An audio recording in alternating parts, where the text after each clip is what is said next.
Tonight we're going to cook stuffed chicken breast in Parma ham, and for this we're going to need 1 chicken breast per person, 3 slices of Parma ham per person, 2 tablespoons of chutney and 2 tablespoons of soft cheese. And we're going to serve this with roast potatoes and greens. So for me it's going to be peas, but you could do it with broccoli or green beans or something like that. So stuffed chicken wrapped in Parma ham, an incredibly easy meal to make. You can prepare it well in advance and cooks at about, I guess, 180, 200 degrees for about 15-20 minutes. Let's give it a go. I'm gonna wrap a baking tray in tin foil. Trust me, this is gonna save you a whole heap of washing up.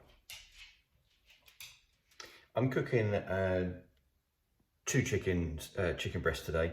One I'm going to put a Branston pickle in. The other one I'm going to put in chutney made by a local brewery called Adnams from around here.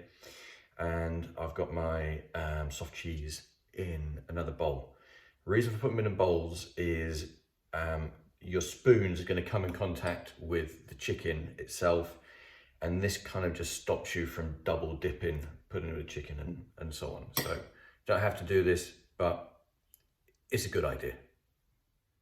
So I've got my chicken breasts. I'm just gonna trim off a couple of little these bits here, just where it's maybe there's just a little bit of sinew. It might not taste so good. Dog will appreciate it.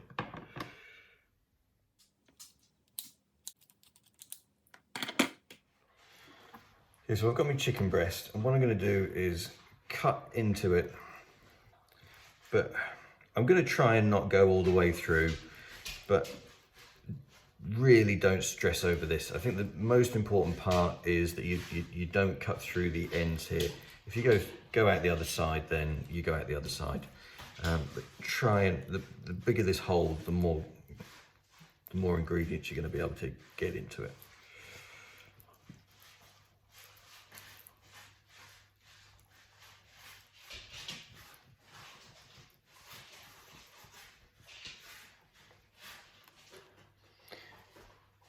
Okay, so we get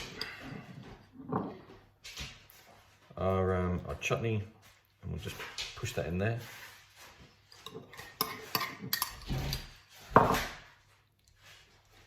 And this is what I mean about double dipping. If you didn't have enough, you might be tempted to go back in, and then you've touched the raw chicken, and then you'll have to throw your jar of Branston pickle away. And then just put your cream cheese in there.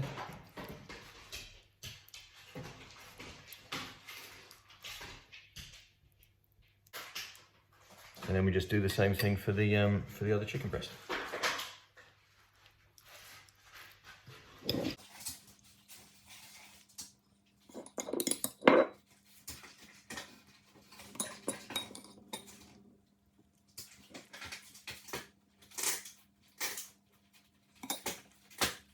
So the next one I'll do is I'll get my Parma ham and I'll lay 2 of the slices out on the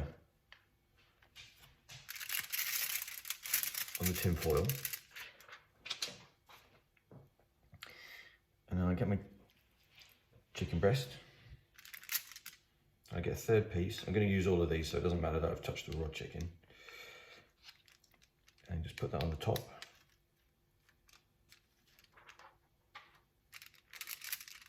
See if we can just wrap it up there like that. And then we can just bring these 2 bits over like that. They all stick together. And that really is it.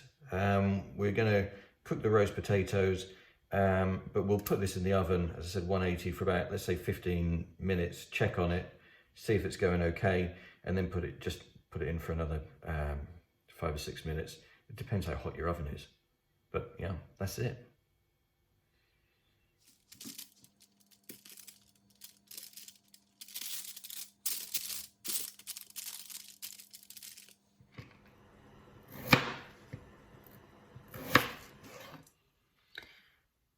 So I've cut these up quite small. I think for a dinner party, they're going to look a little bit better on the plate being smaller. If you are doing several courses, then I also think that the potatoes can be quite filling. And the other thing as well is if they're a little bit smaller, they'll actually cook and roast at the same speed as the chicken you're cooking. And I'll boil these for about 10 minutes. They don't, because they're cut small, they're not going to need a lot of boiling. And I'll put about 4 tablespoons of oil on a roasting dish, and I'll put the oven on and get that up and heat the oil up for about 10-15 minutes, quite high, about probably 200. And then obviously we turn it down a little bit when we start cooking the chicken. So I'm going to recommend a Sauvignon Blanc to drink with this. The one I've got tonight is called Krasno, it's from Slovenia. It's got a really refreshing taste to it, and I think it goes really well with the chicken, but also with the Parma ham.